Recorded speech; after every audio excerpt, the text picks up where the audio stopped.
Bonjour et bienvenue sur la chaîne de Nantol Goblin Noob. Aujourd'hui, on est avec le fascicule 19.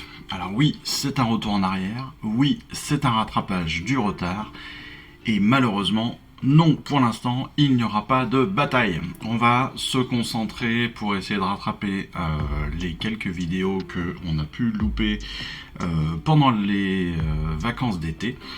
On va se concentrer sur les règles et sur les chartes d'unité de nos différents fascicules.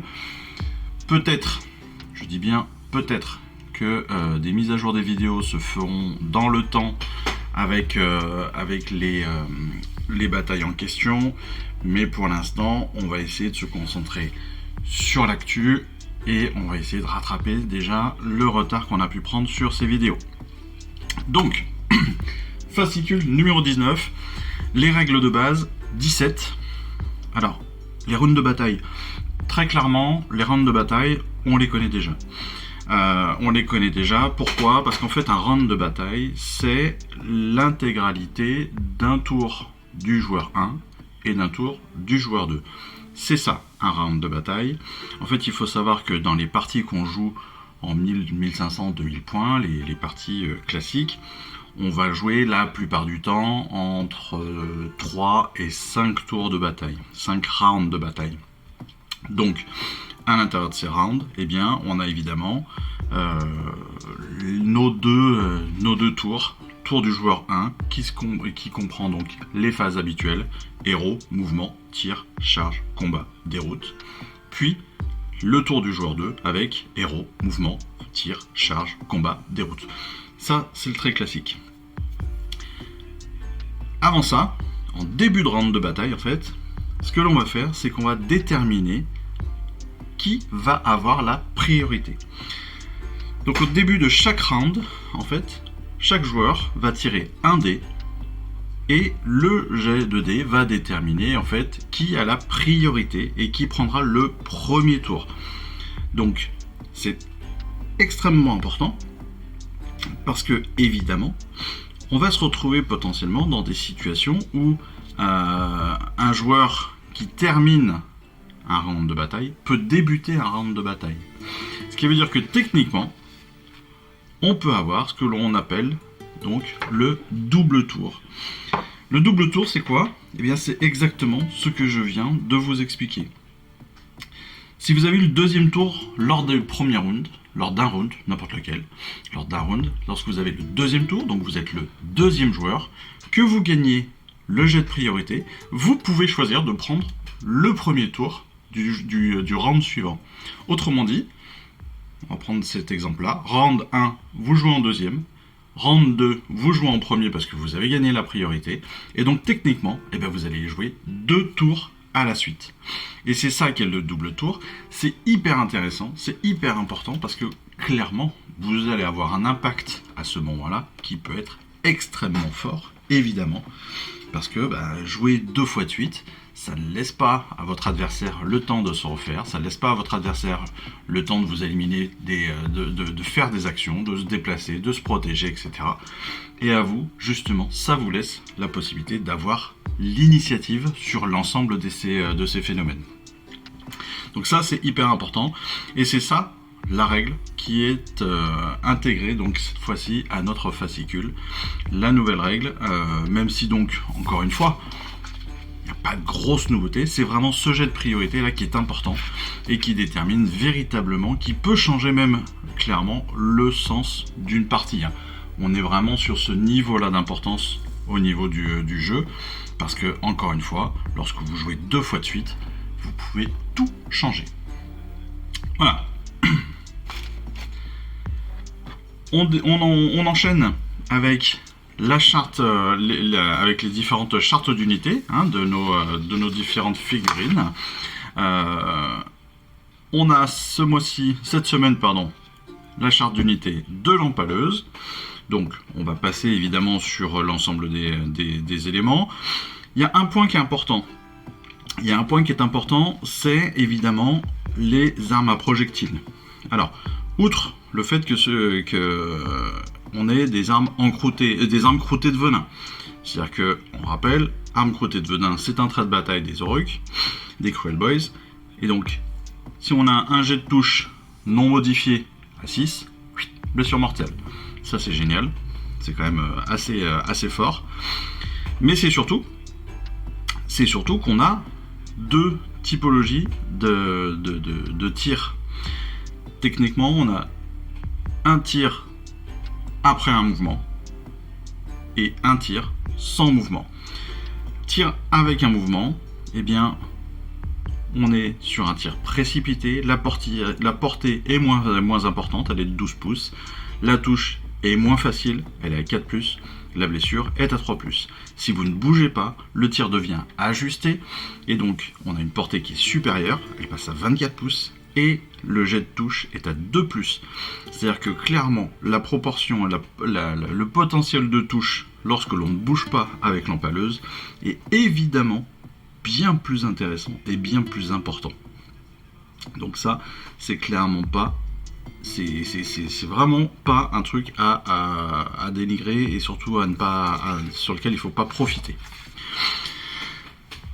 On le reprend. En fait, c'est l'aptitude descendez-les, tout simplement. Descendez-les, donc on reprend. Si vous vous déplacez avec l'empaleuse, vous perdrez donc de la précision et de la distance. Je m'explique. Vous vous déplacez de 5, vous allez avoir un tir qui peut être que de 12 pouces. Si vous ne vous déplacez pas, votre tir peut faire 24 pouces maximum. 24 pouces, c'est énorme. Sur un terrain classique qui va être de 60 par 44, 24 pouces, on est quasiment sur un tiers sur une longueur, et on est au-delà de la moitié. Quand même, en termes de distance, on est au-delà de la moitié. En termes de largeur, on est quand même sur un très très très beau tir.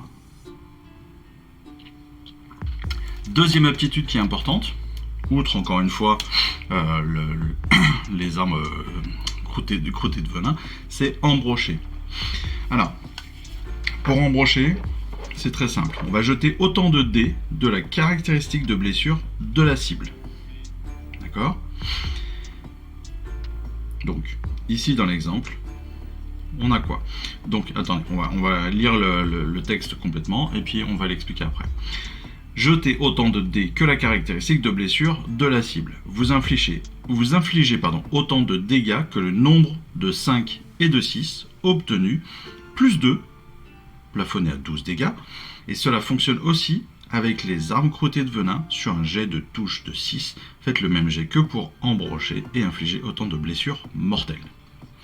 Donc, dans cet exemple, dans l'exemple que l'on a là, on va avoir quoi?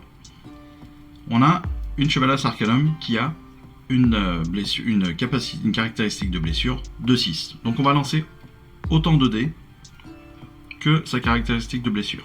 Autant de dire, on va lancer 6 dés. Sur ces 6 dés, on voit le résultat. On a 3 dés qui sont inférieurs à 5 et 3 dés qui sont supérieurs à 5. Donc, ce que l'on va faire, c'est qu'on va compter 1, 2, 3 dégâts, plus 2, ce qui veut dire qu'on va lui infliger 5 dégâts. C'est énorme. Sachant que un 6 à la touche, si on fait un 6 dans cet élément-là, si on fait un 6, on est directement sur une blessure mortelle. Donc là, on aura 5 dégâts, dont une blessure mortelle. Hyper efficace, là aussi. Voilà. En gros, la charte d'unité de l'empaleuse, très très simple. Les dégâts se font donc en fonction de cette caractéristique-là. C'est-à-dire que si vous touchez, vous faites des dégâts qui peuvent être monstrueux. Et ça, c'est un vrai potentiel parce que jusqu'à maintenant, les dégâts étaient assez limités. Donc c'est vraiment une caractéristique qui est importante et qui va être peut-être un petit peu compliquée au départ à gérer, mais mine de rien, qui a une puissance qui peut être phénoménale, parce que vous pouvez toucher 12, vous pouvez taper 12 blessures dès le départ. Avec un seul jet, avec une seule touche, avec une seule touche, ça peut être joli. Deuxième élément. Gardus, âme d'acier. Gardus, âme d'acier, c'est évidemment donc un personnage fantastique. Voilà. Moi, je l'ai fini comme ceci. Donc, plutôt sympa. Vous avez vu que j'ai même rajouté un petit effet, bon voilà, il n'est pas encore extraordinaire cet effet, mais bon j'aime bien. Je sais pas comment je pourrais l'améliorer dans le futur, mais voilà. On peut y faire des petites choses comme ça, juste avec un petit fil de fer. C'est un petit fil de fer, donc je l'ai planté, j'ai percé donc mon marteau, j'ai percé mon socle, et je suis venu donc le coller à l'intérieur, je l'ai peint en bleu, comme ça. J'aurais pu mettre un petit peu de blanc peut-être pour le rendre plus réaliste, mais voilà, peu importe. L'idée est là, on a un effet comme ça qui est hyper sympa. Gardus arme d'acier, une arme de projectile, une arme de mêlée, 6 points de blessure, mouvement de 5, 3 de sauvegarde, 10 de bravoure. Autant vous dire qu'au niveau bravoure, on est pas mal. Il va avoir 3 capacités. La première, c'est l'aura de pureté. Donc les unités de chevalier sanctifié amis entièrement à 12 pouces de cette unité ont une protection de 5+. Ça veut dire quoi? Tout simplement que toutes les unités qui sont chevalier sanctifié, ce sont des mots-clés, qui sont à 12 pouces de lui, auront une meilleure protection. Force de martyr, donc j'ai été jeté un dé si cette unité est détruite à la phase de combat. Et sur 2+, cette unité peut combattre avant d'être retirée du jeu.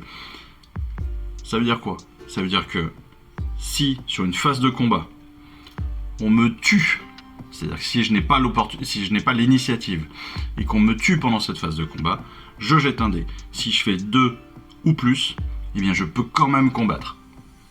Ça, c'est énorme aussi. C'est-à-dire que je suis mort.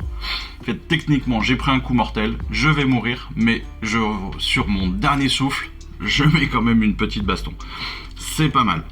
C'est pas mal du tout. Assaut sanctifié, une fois par bataille. Attention, une fois par bataille. Au début de la phase de charge, vous pouvez déclarer un assaut sanctifié. Si vous le faites jusqu'à la fin de votre tour, vous pouvez relancer les jets de charge pour les unités de chevaliers sanctifiés. Encore une fois, mot-clé. Donc les chevaliers sanctifiés amis entièrement à 12 pouces, et ajouter donc 1 à la caractéristique d'attaque des armes de mêlée des héros chevaliers sanctifiés amis entièrement à 12 pouces de cette unité. On la refait évidemment avec les tutoriels. Alors, l'aura de pureté. Donc Gardus âme d'acier donc a une protection de 5+.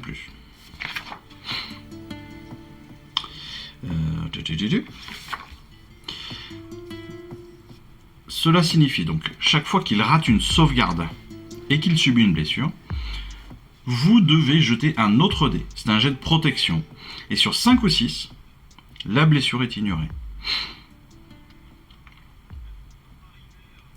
Donc on peut utiliser aussi cette protection contre les blessures mortelles. Ça, c'est hyper intéressant. Infligées par des sorts ou par l'aptitude arme côté de venin. Donc, sur n'importe quelle blessure,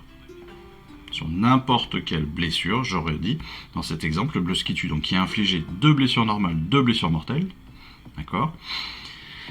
Le jour éternel lance alors 4 dés. Sur chaque 5 ou 6, il évite une blessure.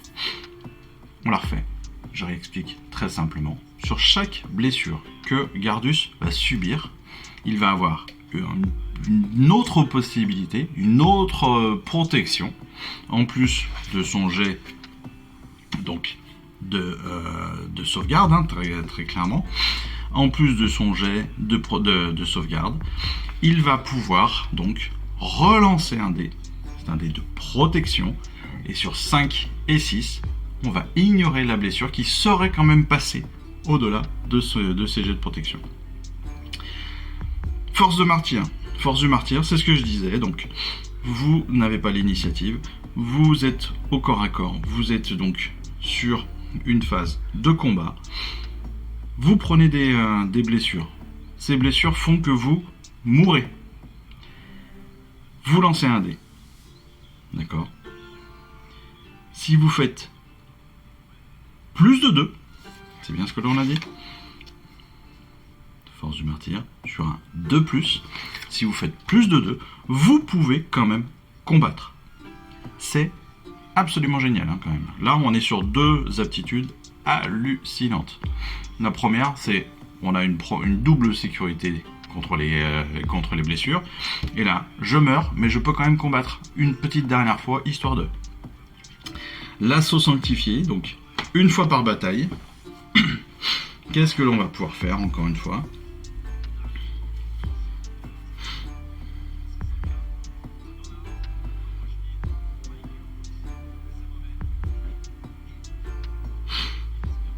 Donc, assaut sanctifié permet à Gardus donc de faire une charge meurtrière. La première partie de l'aptitude donc lui permet de relancer des jets de charge.